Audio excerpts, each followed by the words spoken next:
دوستو، آج ہم آپ کو ایک موچی کے بارے میں بتائیں گے۔ ایک غریب موچی حج کرنے کے لیے گیا۔ واقعہ سن کر آپ کی آنکھوں میں آنسو آ جائیں گے۔ بغداد میں ایک غریب موچی رہا کرتا تھا۔ موچی جوتے چپل سلنے والے یا مرمت کرنے والے کو کہتے ہیں۔ اس موچی کو حضور اکرم صلی اللہ علیہ وسلم سے بڑا عشق تھا۔ اس نے روزانہ ایک آنا بچایا اور کہا، جس دن سفر کے خرچ کا انتظام ہو جائے گا اسی دن مدینہ منورہ کو روانہ ہو جاؤں گا۔ آخرکار برسوں کی محنت کے بعد اس کے پاس کچھ پیسے اکٹھے ہوئے، جس سے اس نے سواری خریدی، زاد راہ کا انتظام کیا اور پھر حج پر جانے کا ارادہ کیا۔ جب حج پر وہ جانے لگا تو اس نے لوگوں کو دعوت کے طور پر بلایا۔ اکثر ایسا ہوتا ہے کہ جب کوئی بندہ حج کرنے کے لیے جاتا ہے تو اپنے دوست و احباب کی دعوت کرتا ہے۔ اس میں بھی دعوت کی ایک عالم صاحب آئے، دعوت کے لیے کھانا کھانے کے لیے بیٹھے اور کہا، حج کے لیے جا رہے ہو؟ اس غریب موچی نے کہا، جی ہاں۔ عالم صاحب نے کہا، ایک کام کرو۔ اس نے کہا، کیا کرنا ہے؟ تو عالم صاحب نے اس سے کہا، کل جاتے جاتے لوگوں سے معافی مانگ لینا۔ اگر کسی کا دل ٹوٹا ہو تو حضور اکرم صلی اللہ علیہ وسلم ناراض ہو جائیں گے۔ اس کے بعد وہ موچی جب صبح اٹھا تو سب کے دروازے پر گیا۔ معافی مانگتے مانگتے شہر کے باہر ایک دروازے پر پہنچ گیا۔ اس نے دروازہ کھٹکھٹایا۔ اندر سے ایک خاتون کی آواز آئی، کون؟ تو غریب موچی نے اپنا نام بتایا۔ اندر سے آواز آئی، کس لیے آئے ہو؟ موچی نے کہا، مدینہ شریف جا رہا ہوں، بس معافی مانگنے کے لیے آیا ہوں۔ کوئی خطا ہو گئی ہو تو مجھے معاف کر دینا۔ اندر سے خاتون کی آواز آئی، ہمارے گھر میں کوئی مرد نہیں ہے۔ تو یہ سن کر وہ موچی کہنے لگا، کیا ہوا؟ تمام مردوں کو؟ تو خاتون نے کہا، یہ سوال نہ پوچھو، تیرے سوال کا جواب مل گیا، بس یہاں سے چلا جاؤ۔ جب وہ موچی واپس پلٹا، اسے گوشت کی خوشبو آئی۔ واپس آیا اور کہنے لگا کہ کیا تھوڑا سا گوشت مجھے بھی ملے گا؟ اندر سے خاتون کی آواز آئی، وہ جانے والے، یہ گوشت تیرے لیے حرام ہے، ہمارے لیے حلال ہے۔ بس یہ سن کر وہی اس کا دماغ رک گیا اور کہنے لگا، کلمہ حضور اکرم صلی اللہ علیہ وسلم کا پڑھتی ہو؟ خاتون نے کہا، جی ہاں۔ اس نے کہا، مسلمان ہو؟ خاتون نے کہا، جی ہاں۔ تو موچی کہنے لگا، پھر جب شریعت ایک ہے تو پھر حکم ایک کیوں نہیں ہے؟ اس خاتون نے کہا، یہ نہ پوچھ، واپس چلا جا۔ اس نے کہا، بتاؤ تو صحیح، آخر اس میں کیا راز ہے؟ خاتون کہنے لگی کہ سنو، یہ جو گوشت میں بنا رہی ہوں یہ مردہ جانور کا ہے، اور شریعت میں کسی کو بھی بلا عذر کے مردار کا گوشت کھانا حرام ہے، لیکن اگر جان پر نوبت آئی ہو تو پھر مردار کھانے کی شریعت نے اجازت دی ہے۔ اتنا کھانے کی اجازت ہے کہ جس سے جان بچ جائے۔ وہ آنے والے مسافر، میرے گھر کے اندر بیٹیاں جوان ہے، گھر میں کوئی کمانے والا مرد نہیں ہے، کئی دن کا فاقہ ہو گیا ہے۔ جب بیٹیوں کی حالت ایسی ہوئی، مجھے لگا کہ انتقال کر جائے گی، تو پھر میں نے گھر سے باہر رزق کی تلاش میں نکلی۔ ہاتھ پھیلانے کی ہمت نہ ہوئی۔ جب ہمت نہ ہوئی تو میں نے ایک جانور مرا ہوا دیکھا کہ اس کا گوشت لے کر تاکہ اسے کھلا کر اپنی بچیوں کی جان بچا سکوں۔ بس اتنا سننا تھا کہ اس آنے والے کی آنکھ میں آنسو آ گئے۔ جب واپس جانے لگا، اندر سے خاتون کی آواز آئی، جب آپ مدینہ پہنچ جائیں تو ہمارے نانا کو جا کر ہمارا سلام کہہ دینا۔ جب اس موچی نے نانا کا لفظ سنا تو اس کے پیروں تلے جیسے زمین ہی سڑک گئی ہو۔ اس نے نہ جانے کا ارادہ کیا، اپنے گھر واپس آیا، آنکھوں میں آنسو بھرے تھے۔ جتنا زاد راہ اس نے جمع کیا تھا سارا بیچ دیا، جو سواری خریدی تھی اسے بھی بیچ دی، اور سارا پیسہ لے کر سیدوں کے چوکھٹ پر آ گیا، اور آنے کے بعد دستک دی۔ دروازہ کھلا، چپکے سے ہاتھ بڑھایا اور کہنے لگا، سیدہ، یہ تحفہ قبول کر لو۔ سید زادی نے کہا، جو حج کو جا رہا تھا وہ پیسہ لے کر آیا ہوں۔ سید زادی نے کہا، کیا حج کو نہیں جاؤ گے کیا؟ اس نے رو کر کہا، سیدہ، اگر آپ کو روتا ہوا چھوڑ کر مدینہ چلا گیا تو میں اللہ کے پیارے محبوب حضرت محمد صلی اللہ علیہ وسلم کو جا کر کیا منہ دکھاؤں گا؟ آپ نے یہ کہہ دیا کہ میری بیٹیوں کو روتا ہوا چھوڑ کر آیا ہے، مجھے تیری سلام کی کوئی ضرورت نہیں، تو پھر اپنا منہ لے کر کہاں جاؤں گا؟ اس نے کہا زندگی رہی تو حاضری پھر ہو جائے گی، میرا تحفہ قبول کر لیں۔ اگر تحفہ قبول ہو گیا تو دنیا بھی کامیاب ہو جائے گی اور میری آخرت بھی کامیاب ہو جائے گی۔ یہ کہہ کر وہ واپس آ گیا۔ جب گھر آیا تو بیوی کہنے لگی سرتاج تم نے ستم کر دیا۔ اس نے کہا کیوں؟ تو بیوی بولی وہاں تو نصیب سے لوگ جایا کرتے ہیں اور تم نے جاتے جاتے جان بوجھ کر اپنے سفر کو ختم کر دیا۔ اس نے پوری کہانی اپنی بیوی کو سنا دی، لیکن گاؤں والوں کو کیا بتاتا، محلے والوں کو کیا بتاتا؟ حضور اکرم صلی اللہ علیہ وسلم کی بیٹیوں کا راز تھا، کیسے بتاتا کہ میں نے حضور صلی اللہ علیہ وسلم کی بیٹی کو اپنا سارا پیسہ دے دیا؟ ہمت نے جواب دے دیا، چپ ہو کر اپنے گھر بیٹھ گیا۔ بچے گھر سے نکلتے تو لوگ کہتے تیرا باپ بڑا بیکار ہے، وہاں جانے کے لیے لوگ ترستے ہیں۔ اس نے جاتے جاتے اپنا سفر ختم کر دیا۔ محلے میں لوگ تانے دینے لگے تو اس نے غیرت کے مارے اپنے گھر کا دروازہ بند کر لیا۔ جب تک لوگ حج کر کے واپس آتے اس نے دروازہ نہیں کھولا۔ اسی سال حج کرنے کے لیے خواجہ قطب الدین بختیار کاکی رحمۃ اللہ علیہ بھی گئے ہوئے تھے۔ جب خواجہ قطب الدین بختیار کاکی رحمۃ اللہ علیہ کی حج سے واپسی کی رات آئی تو آپ کے ساتھی ساتھ تھے، کہنے لگے حضرت چلیں کچھ سامان خریدے۔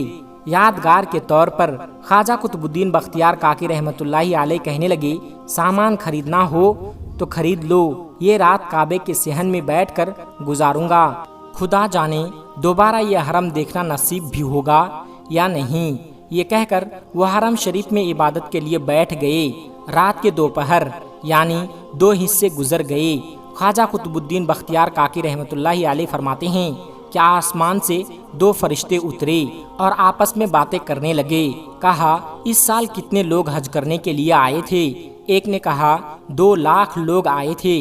اللہ نے کتنوں کا حج قبول کیا؟ ایک فرشتہ کہنے لگا اس بار اللہ تبارک و تعالی نے سب کے حج کو قبول فرما لیا ہے۔ دوسرے نے کہا آخر اس بار اللہ تبارک و تعالی نے سب کا حج قبول کیسے کر لیا؟ وہ کہنے لگا ایک ایسا بھی حاجی ہے جو حج کرنے نہیں آیا، لیکن اللہ تبارک و تعالی نے اسی کی برکت سے ان 2 لاکھ لوگوں کے حج کو قبول فرما لیا۔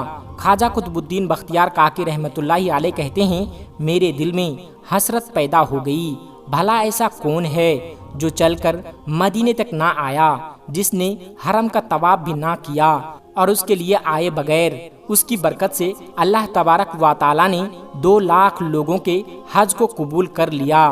خواجہ بختیار کاکی رحمۃ اللہ علیہ اٹھے اور فرشتوں کے پاس گئے۔ آپ نے کہا اس کا مجھے پتہ بتاؤ، بھلا وہ کہاں رہتا ہے؟ فرشتوں نے کہا بغداد میں جا کر شہر کے قریب فلاں بستی میں دیکھو، وہ وہیں پر رہتا ہے۔ خواجہ قطب الدین بختیار کاکی رحمۃ اللہ علیہ سے لوگ کہنے لگے چلیں گھر چلیں۔ خواجہ قطب الدین بختیار کاکی رحمۃ اللہ علیہ فرمانے لگے گھر بعد میں جاؤں گا، رب کے پیارے بندے کی زیارت پہلے کر کے آؤں گا۔ آپ نے سفر کیا، اس بستی میں پہنچے جہاں کا حوالہ فرشتوں نے دیا تھا۔ آپ نے جا کر اس موچی کا پتہ پوچھا۔ لوگوں نے کہا کیا کرو گے؟ کہا مجھے اس سے ملنا ہے۔ کہا آپ اس سے مل کر آخر کیا کرو گے؟ وہ بڑا بدبخت ہے، اس کی طرح بدبخت اور کوئی نہیں ہو سکتا۔ اتنا سنا بختیار کاکی رحمۃ اللہ علیہ کی آنکھوں میں آنسو آ گئے۔ آپ فرمانے لگے لوگو تم نہیں جانتے اس کے بارے میں جتنا میں جانتا ہوں، اسے گالیاں نہ دو۔ کہا حضرت جی بات گالی کی نہیں، یہ تو وہ بدبخت ہے جو تمام انتظامات کے باوجود بھی مدینہ نہ گیا، اسے گالی نہ دیں تو پھر کیا کرے؟ خواجہ قطب الدین بختیار کاکی رحمۃ اللہ علیہ فرماتے ہیں کہ تم کیا سمجھتے ہو، مجھے اس کے گھر کا پتہ بتاؤ۔ خواجہ قطب الدین بختیار کاکی رحمۃ اللہ علیہ اس کے گھر کا پتہ پوچھ کر اس کے دروازے پر گئے۔ دروازہ کھٹکھٹایا، اندر سے آواز آئی کون؟ کہا دروازہ کھولو، میں تم سے ملنے آیا ہوں۔ اندر سے رونے کی آواز آئی۔ اس نے کہا محترم دروازہ نہیں کھول سکتا ہوں، اگر دروازہ کھولوں گا بستی والے تانے دیں گے، میرے بچوں کو گاؤں والے گالیاں دیتے ہیں، مجھے میرے حال پر چھوڑ دیجئے، بتائیے کیا بات ہے؟ خواجہ قطب الدین بختیار کاکی رحمۃ اللہ علیہ نے کہا مجھے خواجہ قطب الدین بختیار کاکی رحمۃ اللہ علیہ کہا جاتا ہے۔ میں تم سے ملنے کے غرض سے حرم شریف سے تمہارے گھر آیا ہوں۔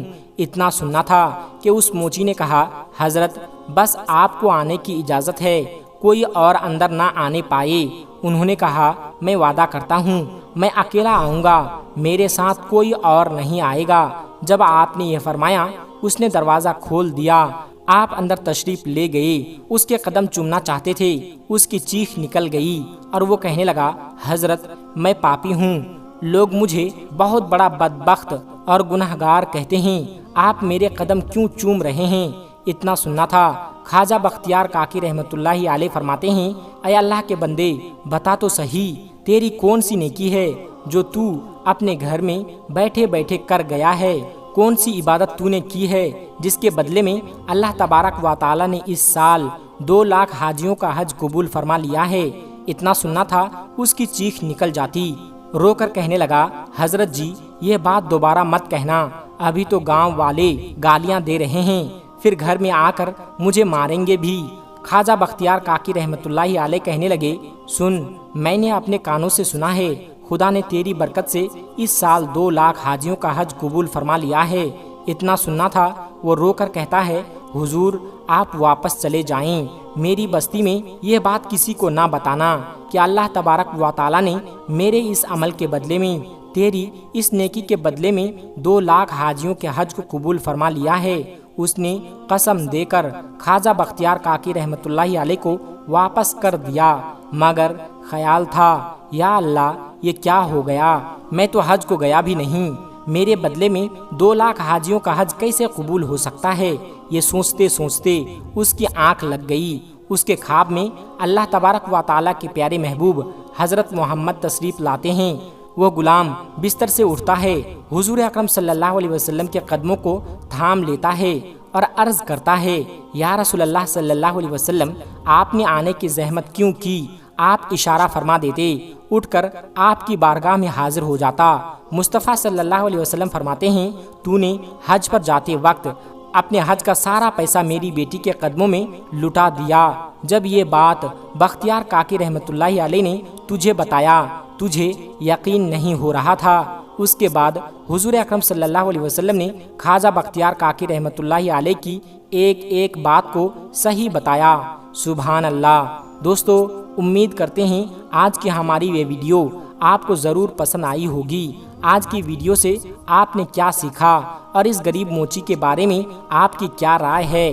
آپ کمنٹ باکس میں جا کر ضرور کمنٹ کریں۔ آج کی ویڈیو کو اگر آپ نے ابھی تک لائک نہیں کیا ہے تو اسے ایک لائک کر کے ہمارے چینل HF نیٹورک کو سبسکرائب ضرور کر لیجئے گا۔ ملتے ہیں ایک پھر نئے ویڈیو کے ساتھ، تب تک آپ اپنا اور اپنوں کا بہت زیادہ خیال رکھیے گا۔ السلام علیکم ورحمۃ اللہ وبرکاتہ۔